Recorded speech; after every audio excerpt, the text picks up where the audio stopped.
বিসমিল্লাহির রহমানির রহিম। প্রিয় দেশবাসী, আসসালামু আলাইকুম। আমার সালাম ও শুভেচ্ছা নেবেন। আশা করি ভালোই আছেন। আমরাও মোটামুটি এক পর্যায়ে ভালো আছি। আজ গরিব মানুষ কষ্টের মুখে আছে এবং মধ্যবিত্ত পরিবার অসহায়ের ভিতর আছে, যা শেখ হাসিনার সরকার করে দিয়ে গেছিল।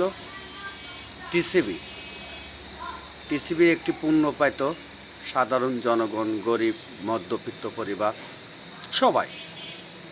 এই টিসিবিতে কী দিত?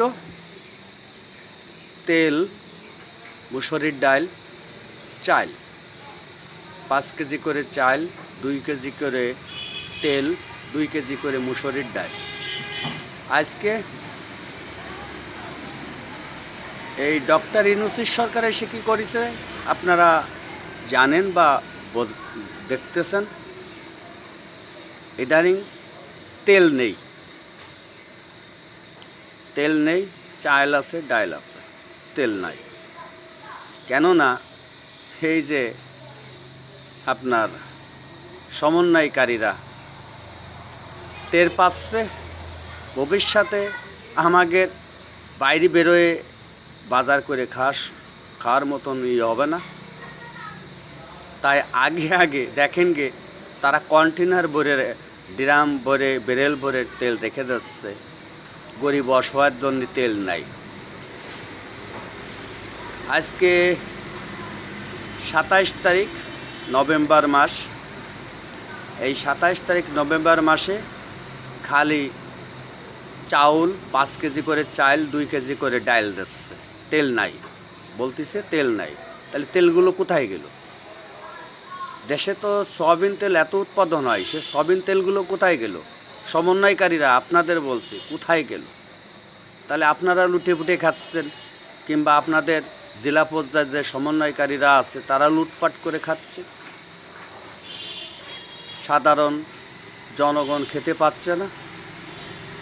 তাই বলি, এইসব ধরিবাজি বাদ দেন। ধরিবাজি বাদ দিয়ে ভালো হন, জনগণের খেদমত করেন, দেশের খেদমত করেন, তাহলে ভালো হবে। আপনারা লুটে পুটে খাওয়া চিন্তা দ্বারা করেন না।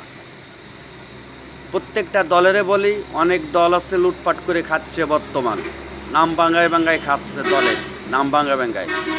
সেসব ভাইদের বলি যে লুটপাট করার রাজনীতি করেন না, নোংরা কাম করেন না, এবং জনগণের বুকের উপরে ছুরি চালায়েন না।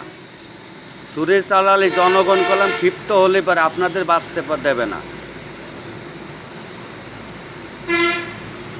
আজ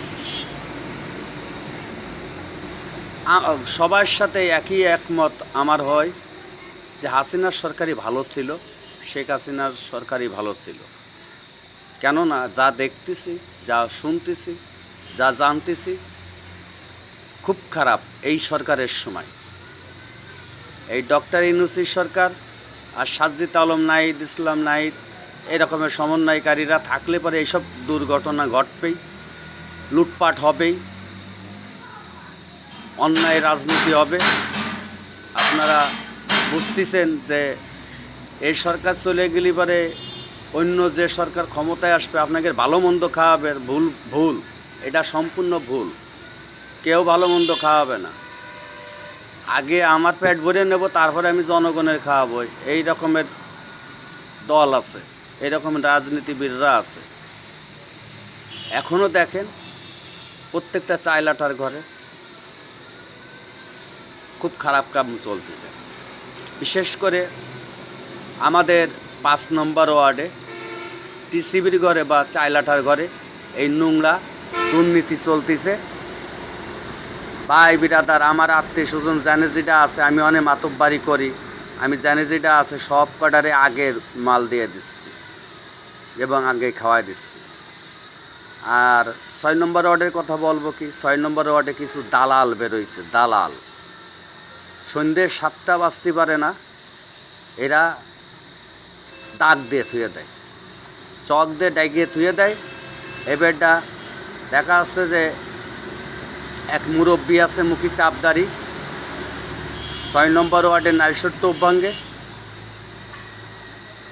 ইনি কি করে?